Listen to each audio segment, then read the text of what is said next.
Eh bien bonjour, mon nom est Frédéric Boran et nous allons voir aujourd'hui en fait la structure conditionnelle si à travers ce qu'on appelle un organigramme.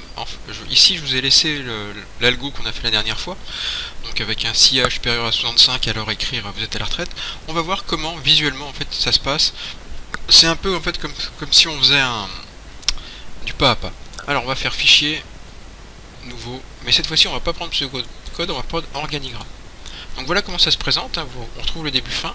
Ici vous voyez un petit point, donc ça veut dire qu'il attend quelque chose. Donc on va glisser, on va faire du glisser déplacer, donc on rentrera pas dans le détail, hein, ce que ça veut dire ce carré, ça ou ça, c'est absolument pas ce qui nous importe.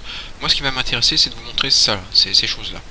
On va agrandir un peu la fenêtre, voilà. Vous voyez qu'il a plein de structures définies, comme ça on va voir ce qui se passe. Donc on va d'abord faire ça, on va mettre ça ici. Donc là on va lui, donc l'opération ici c'est écrire votre âge, point d'interrogation,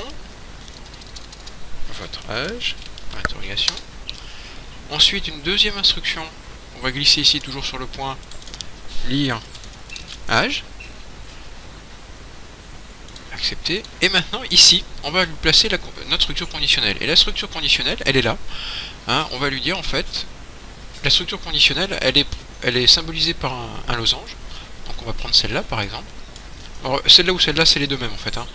Voilà, donc si la condition est vraie, on va venir là et on va exécuter ce qui est là. Donc on va venir là, et donc là on fait simplement un fichier, oui pardon, un écrire vous êtes, j'ai du mal, à la retraite, mais sinon c'est faux. Voilà, et en fait ici ce qui est intéressant c'est que l'organigramme vous le voyez physiquement, écrire votre âge, dire âge, donc ça vous voyez qu'on passe directement, donc il n'y a pas de condition, il n'y a rien. Et ici en fait il y a une sorte de carrefour, quoi, un aiguillage. On va poser la question ici, donc âge, on va se poser la question est-ce que l'âge est supérieur ou égal à 65. Si c'est vrai, on va venir là, on va écrire vous êtes à la retraite, et si c'est faux, on va tout droit, et on arrête.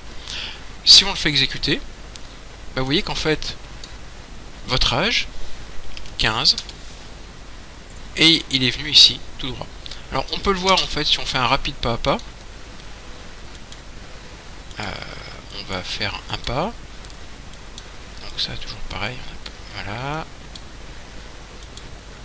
Donc ici, on fait afficher votre âge. On saisit, un pas, 15, on va faire, je sais pas, 75. Et regardez ce qui se passe. Je valide. Et ce qui m'intéresse moi, c'est qu'ici on va le voir, la flèche est là, un pas, et là, on vient là. Donc vous voyez que si c'est vrai, on voit bien la dérive, on voit bien ce qui se passe, vous êtes à la retraite et c'est fini. Voilà, donc ce qui m'intéresse moi dans les organigrammes, c'est qu'en fait c'est très visuel, et ça vous permet en fait de voir réellement le cheminement. Et vous verrez que c'est très intéressant quand vous serez amené à faire plusieurs si comme ça imbriqués. Voilà, je vous laisse cogiter un peu là-dessus, regardez visuellement ce qui se passe, vous entraînez à faire des organigrammes, on aura l'occasion de le refaire. Je vous laisse vous abonner à ma chaîne, visiter mon site fboran.info, et on se retrouve dans une prochaine vidéo où on va voir où on peut programmer en fait ce qui se passe quand c'est faux. Je vous remercie.